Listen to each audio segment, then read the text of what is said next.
Big boss Malayalam season 7 live അപ്ഡേറ്റ്സിലേക്കാണ് പോകുന്നത്. ആ ഒരു മോർണിംഗ് ആക്ടിവിറ്റി ആയിരുന്നു ഇപ്പോൾ കഴിഞ്ഞത് ലൈവിനകത്ത്.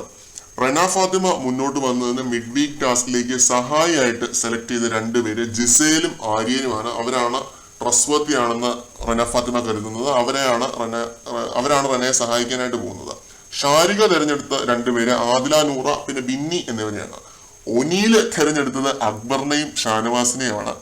അനീഷ് തെരഞ്ഞെടുത്ത സഹായികളാണ് കോമഡി കേട്ടോ. അവിടെ എതിരാളികളായിട്ട് നിന്ന് അനീഷിനെതിരെ ഏറ്റവും അധികം അടി ഉണ്ടാക്കിയിട്ടുള്ള രണ്ടുപേരാണ് അപ്പാനി ശരത് ആൻഡ് അനുമോൾ.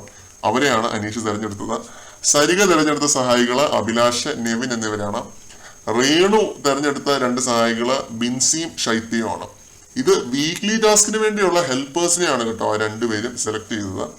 ഇത് ഹെൽപ്പേഴ്സ്, സഹായികൾ എന്നൊരു ടേം ഇട്ട് ബിഗ് ബോസ് പറഞ്ഞുവെങ്കിലും ഇതിൽ അനീഷും ഒനിയിലും എതിരാളികളെയാണ് നേരിട്ട് എന്ന് തെരഞ്ഞെടുത്തത്. അതിന് നിസ്സാര ധൈര്യമൊന്നും പോരാ. ഇതില് ഒനീലിന്റെ കേസ് ഒനീലിന് അറിയാം അക്ബർ ടാസ്കിന്റെ കാര്യത്തിൽ അഗ്രഗണ്യനാണ് എന്ന്. അതുകൊണ്ടാണ് ഒനീൽ വളരെ ബുദ്ധിപരമായിട്ട് വേറെ ആരെങ്കിലും എടുക്കുന്നതിന് മുമ്പ് അക്ബറിനെ എടുത്തത്. അനീഷിന്റെ ഗെയിമാണ് ഇതിനകത്ത് എനിക്ക് ബ്രില്യൻ്റ് ആയിട്ട് തോന്നിയത്. രണ്ട് പോസിബിലിറ്റീസ് ആണ് ഇതിലുള്ളത്. ശരത്തും അനുമോളും ടാസ്ക് ഉഴപ്പുന്നതാണ് ആദ്യത്തെ പോസിബിലിറ്റി. അങ്ങനെ ഉഴപ്പിയാൽ അനീഷ് അജ്ഞാതവാസത്തിലേക്ക് പോകും, ആ ഒരു ഡെഡ് സോൺ ഏരിയയിലേക്ക് പോകും. അനീഷിന്റെ 500 ലക്ഷറി പോയിന്റും പിന്നെ വേറൊരാളുടെ അതിപ്പോ XOR അവരുടെയും കൂടി ചേർത്ത് 1000 പോയിന്റ് എല്ലാവർക്കും കൂടി കിട്ടും. പക്ഷെ അവിടെ അനുമോൾക്കും ശരത്തിനും നെഗറ്റീവ് കിട്ടും. കാരണം അവരുടെ മൊറാലിറ്റിയാണ് ഇവിടെ ക്വസ്റ്റ്യൻ ആവുന്നത്.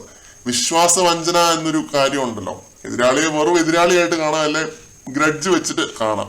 അതേസമയം അവർ നന്നായിട്ട് കളിച്ചാൽ, ഗെയിം സ്പിരിറ്റോടെ കളിച്ചാൽ അനീഷ് സേവ് ആവും. അനീഷിന് 500 പോയിന്റുമായിട്ട് പണിപ്പുരയിൽ കയറാം. ഇതിപ്പോ ഞാൻ പറയാനുള്ള എളുപ്പത്തിന് വേണ്ടി അനീഷിന്റെ പേര് പറഞ്ഞതാണ്. 6 പേരുടെ കേസും ഇത് തന്നെയാണ്. എല്ലാവരും എടുത്തത് വലിയൊരു റിസ്ക് ആണ്. കാരണം അതിൽ 2 പേരാണല്ലോ. 6 പേരിൽ ആര് വേണമെങ്കിലും, ഏത് 2 പേർക്ക് വേണമെങ്കിലും ഈ ഒരു ഡെഡ് സോണിലേക്ക് പോവാം. ബിഗ് ബോസിനകത്ത് എല്ലാം ഒരു ഗെയിമാണല്ലോ. ഒരു രീതിയിൽ അല്ലെങ്കിൽ മറ്റൊരു രീതിയിൽ പണി വരും.